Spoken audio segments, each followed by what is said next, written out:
Hello and welcome to the One Shot Show where GMs go to level up. I'm Patty. I'm joined as always by Matt, and today we're talking about a word that I will pronounce correctly: diegesis. Isn't that guy that threw that chicken at Socrates?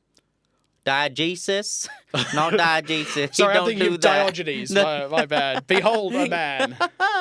Diegesis in gaming. We got very excited about this topic. So let's just do a little rewind and go how we got there. You might be familiar with the concept of let's say in a film of that there are elements in the film that are diegetic or non-diegetic. The Most classic commonly one, sound. Yeah, music. Yeah. The idea of diegetic or non-diegetic music. To recap, if it is non-diegetic, that is the soundtrack that you, the audience, are hearing.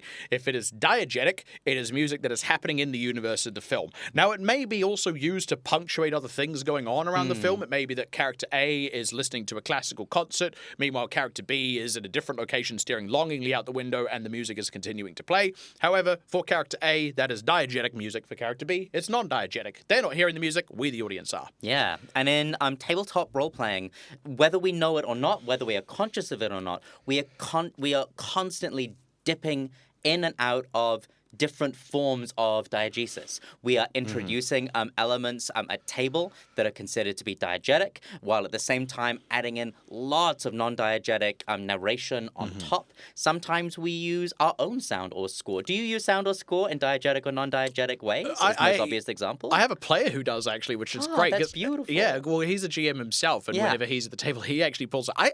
I just don't have the brain power to be doing it alongside what I'm focusing on. I tend to be focusing on description. And he handles that, which is wonderful. So environments, is that what he's providing? Yeah. Yeah, amazing. And then are you doing music or is he also doing music? He'll chuck on a little bit of background music, but no, I don't tend to particularly do music. The reason is when I first established that particular group, I had a couple of players who just couldn't handle the extra sensory stimulus.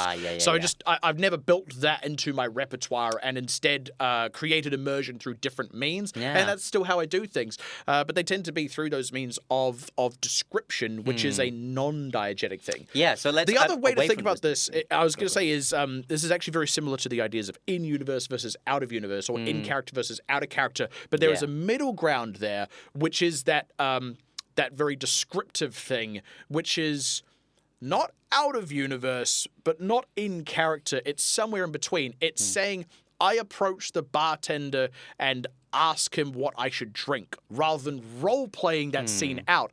It's still in-universe, but it is the non-diegetic way to approach that interaction. Yeah. So, let's think about, that's one example, is how the player might narrate their action, is whether they are holding... I suppose it's also in their choice of pronoun, isn't it? Whether it's I walk up or he walks up. I walk up to the bar and do this. Yeah, I might say, what's Radagast up to? And you go, I think he would be blah, blah, blah, blah, blah, is what you're saying when you meet. You're not saying that Radagast has blue hair and pronouns. Yeah. As opposed to saying, I'm going to walk up and blah, blah, blah, blah, blah. Do you have a preferred way as a player of playing in terms of that? How diegetically do you play? You know what's interesting is I often flip-flop back and forth depending on where the table's at and where the mood is. Often at the start of a session when we're coming in a little bit cold, we're maybe just, we're fitting the hand back into the glove of role-playing because it is a little bit awkward to do, and I've mentioned this before. I play with people who are perfectly comfortable role players, but we're not theatre kids. It takes us a minute to switch it on. And I'll often start with the third person of... he does this thing, she does this thing, and then I switch into the first person. And usually it is at the moment where the first bit of dialogue would happen, and I say it in the character's voice. And from there, I tend to assume the first person for the majority of the rest of the session. But also if something has happened that's kind of brought us out, a joke that's made the whole table erupt in laughter, something that's happened above the table, I'll probably slip back out to that third person as I ease my way back in. I do the same thing all the time with NPCs when I'm GMing as well. It's a very easy way to sort of switch out of that descriptive mode, that more above the table, non-diegetic but still in universe, into the fully immersive first person role-playing out the scene. Yeah, because the diegetic is... It's intimate, it's connected to the characters. It's when everyone's at their most typically, is when we're deeply in the diegetic. Where do you stand on, as GMs, we have lots of decision points that we can make in our storytelling about how diegetic we want to be. Big one that jumps first to mind is difficulties of particular rolls and Yes. checks. As a GM, you can choose to reveal a certain amount of information there, to reveal a DC, to keep it hidden, to describe a mechanical outcome or a fiction outcome for as we dive in.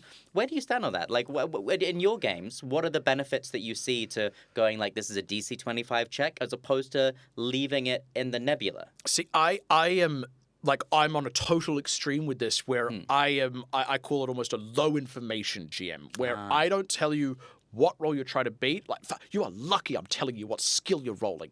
And I'm not being silly with that. Like, it's to preserve an amount of immersion. I mentioned before, I have a lot of other tools that I use to maintain immersion that aren't necessarily music and things like that, or maps and so on. Yeah. One of the tools that I use is I only deliver information that a character would have. I never go above that. You can go above that if you want to give the player a little bit of a nudge. I've played at tables that do it in a variety of ways. I actually like when I'm playing at a table that goes a little bit more high information than what I do, as it happens. I like when they're willing to say, what this person is essentially asking is for you to go here and do this thing. They'll put it in, quest terms, if you will. I don't do that. I keep it fully immersive. And my players have to figure out, both in and out of character, what it is they are supposed to do next as a result of that. Yeah, now, so they're searching for the hook. Yeah. Now, that means that I then, I don't make it like guesswork. I do give them very clear tools and paths in that direction to help them reach that understanding. But I do not ever bring it out of the character layer. I am fully diegetic. Like, I swear by it, because it means that we can have all of those above the table moments. We can have those jokes. We can have those silly things going on. I can sort of edit those away, bring it back to what is canonical, maintain a tone, and maintain that deep immersion, which I think is really important, because we play every second week and we'll play the same game for years and have to maintain our engagement in that world that entire time. That's really, really long. Yeah. I think part of the temptation, or part of the model that has been given to us of less diegetic gameplay. Like, I think back to some early actual play. I feel like it was more diegetic than perhaps it is now. I think that was one of the big things that kind of made this topic click for us, wasn't it? Is we were actually remarking on the change of GM that Critical Role has had. That's right. Brennan is and he's a very high information, very non-diegetic GM, far more so, and it's something that people immediately noticed, far more so than Matt Mercer ever was, to the point where he says, you need to make this check, it is going to be a DC 10 out of 15 or higher, I'll give you this additional information. He gives you so much information. But the reason for that, and I think this is why we were keen to talk about it, is it's very easy to watch that as a player or even as a GM and go, oh, that's cool, I like that, and then start doing that in your games. But actually, he's doing that for your benefit as a viewer, not for the player's benefit necessarily. There is a player benefit, but you've got to remember that when you're running your game, you're not doing it for an audience like he is. He's doing that to clue in me, the audience member, so that when Robbie rolls a 17 and we know he's got a +5, we go like, oh, okay, he's going to get this. This is going to be a fantastic outcome, and we know exactly what it will be and exactly what it could have been if he'd rolled lower, and that's cool for us. It's for our benefit more, actually, than it is for the players, because in universe, if he hadn't said that at all, and Robbie rolls a 17 and he has his +5, look, on a metatextual layer, he knows it's going to be good, but he doesn't know how bad it could have been. And that's important for, again, that immersive tension, because if you don't know how bad something could have been or how good something could have been when you failed it, it actually means that the world stays real, it stays mysterious, and it stops it from being too gamified in your mind as a player. It's something, the system that I tend to run in Pathfinder 2nd Edition even goes so far as to have secret checks, which is checks that the GM rolls. I was thinking of this as you were talking before, because I know I'm thinking that's a lot of how old school D&D was. Like the GM would be rolling the perception checks often behind the screen. You don't even know, and it's to remove that meta layer of, well, I know I rolled a natural 19 and I have high perception, so I can the GM just prompted me and said, can you roll perception for me? It's like, well, I'm perceiving something's going on. Now, to keep it there. That is the one place that I kind of deviate, if you will, from that hard old school diegesis, because rolling dice is fun.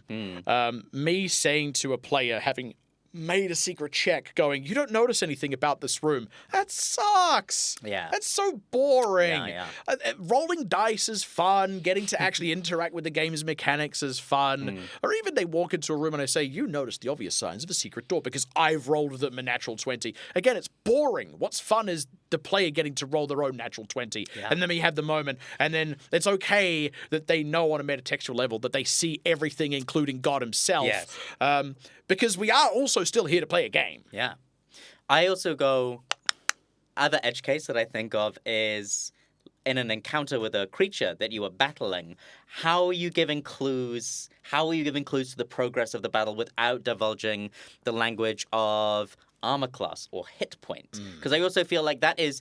I think you're right. In terms of a mystery and a drama killer, it can be a total drama killer. Yeah. If you really, like, if a player... like on a scale from 1 to 126, he looks about a 54. Absolutely. Like, it's... Yeah, I struggle with that one, especially, like, if it's... especially if we've never spoken... I don't think we've spoken about on the podcast before. Do we fudge from time to time to create drama in those circumstances in a way that being deeply diegetic allows you to do? That allows for that potentially. Oh, right. It's a can of worms. To the point where this could be its own episode. Truly, it could be its own episode. Have we? The It's pros never and been discussed cons. on the No, buddy before, never. right? It's because it's just one of those things you don't discuss. Yeah, I know. Right? It's like even whether or not we're all doing it, and I'm not saying if we are or we aren't, whether or not we're all doing it, we certainly don't discuss it in the open. Because part of my joy when I'm I think comparatively run a much more non-diegetic game where I will over time, let's say over an encounter, the players are discovering, and I'll often like affirm their discoveries in terms of like what are great saves for this creature, bad saves for this creature, like realizing and clocking the AC is an important part, I feel, of being an adventuring party and realizing what you're up against, to the point where if it's a really well-designed encounter, that mathiness, that awareness in those final crucial moments can become so exciting. Because I need to beat this number. Absolutely. See, I find, though, as somebody who doesn't give away that information particularly, I find that my players tend to figure it out for themselves over the course of that encounter. And to me, that almost makes those later rounds where they've clocked its armor class is 19 and we've got it flanked, so it's a -2, and it's frightened, so it's another -1. So you need to beat a 60. And like, they will arrive at that themselves. I don't need to do anything about it. One of the other reasons that I am a little bit less diegetic in that particular area is I do run in a system where some characters have abilities that let them learn those details. If I give them away, then I'm actually just removing some of the power of certain mechanic. classes in there and their class fantasies. I will say, though, I'll be honest, one of my bigger weaknesses as a GM is actually giving enough information to my players about how an encounter is going and how far through it is. I think it's actually something I'm quite poor at. I sort of forget to do it until something is really on its last legs. Yeah. Now, my players can usually figure out, they'll be like, yeah, we've fought this thing for a while and it feels like we've landed a lot of hits. Like, they know if they've been hitting a lot or not, doing a lot of damage or not. But also I run in a system where things might have resistances, and I'm actually quite poor at describing them as well as I think I could have. It's something that I do try to work on, but again, it is, in a way, it's because I'm so used to being so diegetic that I don't even give that information, which is incorrect of me. That is a place where I could stand to be more diegetic, non-diegetic, but I can still do it immersively. Yeah. I can say things like, your sword bites, but it doesn't sink as deep into his flesh as you expected, and things like that just clue them into, oh, he's got some amount of slashing resistance. Well, that makes me wonder then, in terms of the balance between player and GM, a theory that you could say is like the GM holds a diegetic world, and then the players then non-diegetically have to like story tell their way through it. And I can't imagine a story-driven, fiction-based tabletop role-playing game where the GM is completely non-diegetic in the way that they present everything, because then you might just be playing a board game. Because that's the thing, really, that's a really great way to put it, is it's holding this diegetic world in my head, and I am deciding the mechanisms through which I share and explain and describe that world and how explicit I would like to be. And again, because I like to create something immersive, what I am generally trying to do is I try to open the door to my players to come into that world, and I try to open that door as wide as possible, rather than putting up signs on the outside saying girls, girls, girls, and like free beer here. You know, I don't tend to advertise those things as much. I don't explain them explicitly as much. I try to let them in. I mean, man, yeah, can of worms here. There's a couple of other great ideas for topics that have immediately sprung off this that I'd really love for us to crack on with at some point. But it felt so illicit to talk about fudging things. I know. I'm so feel, looking forward to I feel time dirty now. if we go there. Guys, thank you so much. This has been the One Shot Show. We'll see you next time.